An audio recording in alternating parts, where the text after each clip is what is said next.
नमस्कार दोस्तों, मैं advocate Vishnudhari Singh legal channel में आप सभी दर्शकों का स्वागत करता हूं।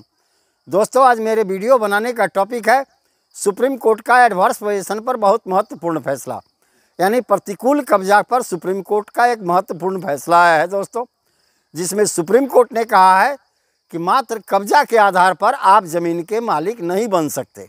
दोस्तों, एडवर्स पोजीशन पर मैं काफ़ी पहले भी बहुत वीडियो अपलोड कर चुका हूं, जिसके अंदर में हम एडवर्स पोजीशन के बारे में आपको पूरी जानकारी दी। आइए दोस्तों, उस एडवर्स पोजीशन का थोड़ा ब्रीफ आज मैं समझा दूं। दोस्तों, इंडियन लिमिटेशन एक्ट का धारा 27 कहता है, 27 section of the Indian limitation act कहता है दोस्तों कि जब कोई व्यक्ति अपने ज़मीन पर से बलपूर्वक बेकब्जा कर दिया जाए और कब्जाधारी उस ज़मीन पर अगर 12 साल तक लगातार कब्जे में रहता है, वैसी परिस्थिति में ज़मीन का मूल मालिक उस संपत्ति पर से अपना मालिकाना हक खो देता है, अगर इस 12 साल के बीच में ज़मीन का मूल मालिक कहीं भी किसी भी न्यायालय में कोई केस न किया हो। दोस्तों, यह कब्जा प्राइवेट व्यक्ति के लिए इंडियन लिमिटेशन एक्ट का आर्टिकल 65 में 12 साल है। दोस्तों, 112 article of the Indian limitation act, यानी दोस्तों 112 आर्टिकल जो है दोस्तों इंडियन लिमिटेशन एक्ट का, उसमें यह प्रावधान किया गया है कि सरकार की ज़मीन पर अगर आप कब्जा 30 साल कर लिए हैं और सरकार उस समय तक आपके विरुद्ध में कोई आप सूट या कोई भी केस आपको बेकब्जा करने के लिए किसी भी न्यायालय में दाखिल नहीं की है, ऐसी परिस्थिति में सरकार का भी ज़मीन आपका हो जाएगा। तो दोस्तों, इसमें section 27 Indian limitation act, article 65 and article 112 Indian limitation act के ऊपर में सुप्रीम कोर्ट का यह महत्वपूर्ण फैसला है। यानी प्रतिकूल कब्जा के आधार पर सिर्फ कब्जा आपके पास है तो आप ज़मीन के मालिक नहीं बन सकते। तो आइए दोस्तों, अब बिना समय गंवाए आज के केस के मूल टॉपिक पर आते हैं। केस का टाइटल है दोस्तों थिमप्पा वर्सेस तहसीलदार रेवेन्यू इंस्पेक्टर कर्नाटका। दोस्तों, इसका सिविल सेकंड अपील नंबर है दोस्तों 371 ऑफ 2021। दोस्तों, इसका फैसला ऑनरेबल कर्नाटका हाई कोर्ट के द्वारा 4 अक्टूबर 2023 को अभी दिया गया है दोस्तों। मात्र आज से कुछ दिन पहले, एक माह पहले, लगभग 4 अक्टूबर को इसका फैसला हो चुका है दोस्तों 2023 में। इस केस का फैक्ट ये है दोस्तों, तथ्य ये है कि वादी थिनप्पा था। थिनप्पा नाम का एक व्यक्ति था, वो सरकारी ज़मीन पर उसके पिता ने कब्जा कर लिया था। थिमप्पा का कहना था कि मेरे पिता ने सरकारी ज़मीन पर करीब 40 साल से ऊपर से कब्जा करके रखा हुआ है। पिताजी 1986 में मर गए, उसके बाद मैं उस ज़मीन पर कब्जे में आया। इस आधार पर इस ज़मीन का मालिकाना हक मुझे दिया जाए। कब्जा का समय अवधि 30 साल पूरा कर लिया। और दूसरा दोस्तों, इसने दूसरा ग्राउंड भी अपने केस में लिखा कि और गवर्नमेंट ने भी मेरे नाम पर सेटलमेंट ऑर्डर पास कर दिया है, यानी सरकार भी इसे अलॉट कर दिया सेटलमेंट में कि ये ज़मीन अब तू ले लो, तुम्हारे नाम पर हम बंदोबस्त कर दिए। यानी इसके सूट फाइल करने का 2 आधार था दोस्तों। पहला आधार कब्जा के आधार पर 30 साल जिसने पूरा किया, और दूसरा आधार था सरकार ने सेटलमेंट कर दिया। दोस्तों, ट्रायल कोर्ट में मुकदमा साबित करना होता है। वहाँ पर आप जो आरोप लगाते हैं, दावा करते हैं, उसके लिए तथ्य ला करके, प्रमाण ला करके, साक्ष्य ला करके मुकदमा साबित करना पड़ता है।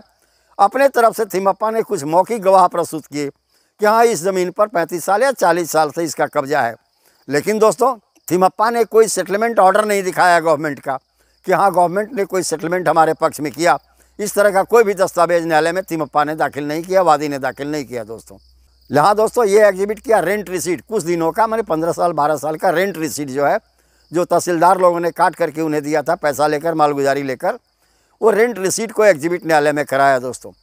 इन सभी दस्तावेजों के अध्ययन करने के बाद दोस्तों, ट्रायल कोर्ट ने दोनों पक्षों को सुनने के बाद और उपलब्ध कागजातों के अवलोकन के बाद सरकार के पक्ष में फैसला सुना दिया और यह कहा कि नहीं, वादी जो है अपना कब्जा 30 साल से ऊपर साबित नहीं कर पाया, और दूसरा कोई भी सेटलमेंट ऑर्डर न्यायालय में नहीं दिखा पाया, सरकार ने इसे सेटलमेंट कर दिया है। अपने पहले बिंदु पर आदेश करने के बाद न्यायालय ने कन्फर्म किया दोस्तों कि एडवर्स पोजीशन के लिए 3 चीज़ जरूरी है। मालिक को बेकब्जा किए हैं तो मालिक की इच्छा के विरुद्ध होना चाहिए, लोगों की जानकारी में होना चाहिए और लगातार होना चाहिए। तब थिमप्पा दोस्तों प्रथम अपील में चला गया दोस्तों, लेकिन प्रथम अपीलाट फर्स्ट अपीलाट कोर्ट ने भी थिमप्पा के अपील को खारिज कर दिया दोस्तों, यह कहते हुए कि एडवर्स पोजीशन साबित नहीं कर सका, मात्र मौखिक कब्जा के आधार पर एडवर्स पोजीशन नहीं दिया जा सकता। उसके बाद जो थिमप्पा था, वादी था दोस्तों, वो सेकंड अपील में कर्नाटका हाई कोर्ट में फाइल किया। अब कर्नाटका हाई कोर्ट में अपने सेकंड अपील में 2 प्रश्न थे। क्या एक वादी, एक केस करने वाला, गवर्नमेंट के सेटलमेंट ऑर्डर और एडवर्स पोजीशन दोनों के आधार पर न्यायालय में मुकदमा दाखिल कर सकता है? पहला प्रश्न।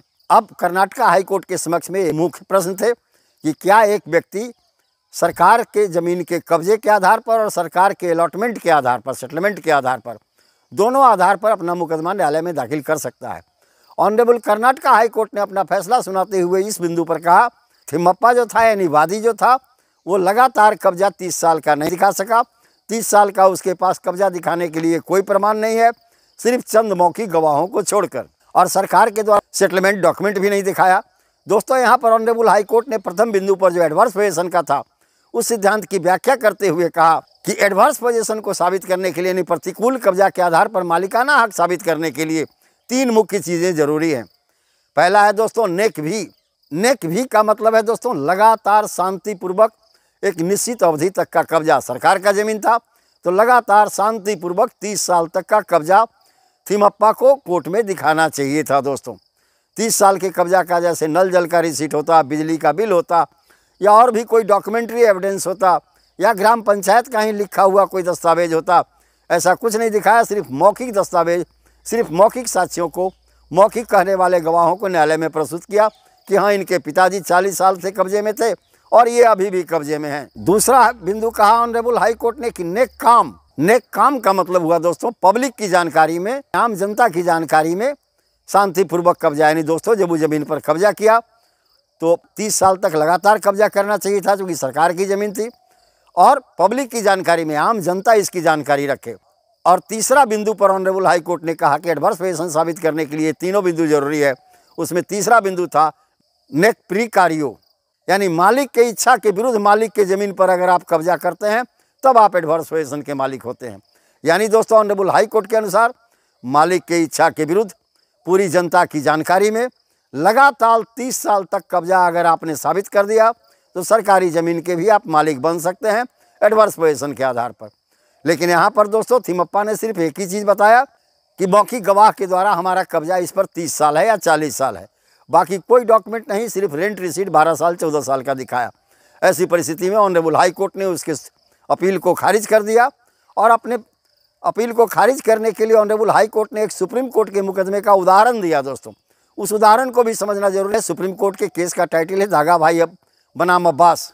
18 अप्रैल 2017 को इसका फैसला हुआ था। दोस्तों, इसका सिविल अपील नंबर है, दोस्तों याद रखेंगे। सिविल अपील नंबर आपको मैं इसलिए बार बार हर केस में बता देता हूँ ताकि आप नेट पर इससे भी डाउनलोड करके इस मुकदमे को खोज करके आप अपने केस में इसका फायदा उठा सकें। इसका सिविल अपील नंबर है दोस्तों 83 ऑफ 2008, 83/2008। इस केस में ऑनरेबल सुप्रीम कोर्ट ने कहा था कि कोई व्यक्ति अगर एडवर्स पोजीशन के आधार पर अपना मालिकाना हक न्यायालय में साबित करना चाहता है, ऐसी परिस्थिति में उन्हें 3 बातें साबित करनी होगी। पहली, मालिक की इच्छा के विरुद्ध लगातार 30 साल तक कब्जा, और पब्लिक की जानकारी में, आम जनता की जानकारी में लगातार 30 साल तक शांतिपूर्वक कब्जा, और मालिक की इच्छा के विरुद्ध अगर ये 3 बातें साबित कर दी जाती है तो वह कब्जाधारी जिसने कब्जा किया है ज़मीन पर एडवर्स पोजीशन के आधार पर ज़मीन का मालिक बन सकता है। दोस्तों, तो इस प्रकार देख रहे थे दोस्तों, आज का टॉपिक भी संपन्न हुआ, जिसे मैंने कहा था कि मात्र कब्जा के आधार पर आप ज़मीन के मालिक नहीं बन सकते। तो धन्यवाद दोस्तों, यहीं पर मेरा वीडियो संपन्न हुआ। अगर मेरा यह वीडियो आपको पसंद आए तो आप इसे लाइक करें, सब्सक्राइब करें, अपने साथियों को शेयर करें।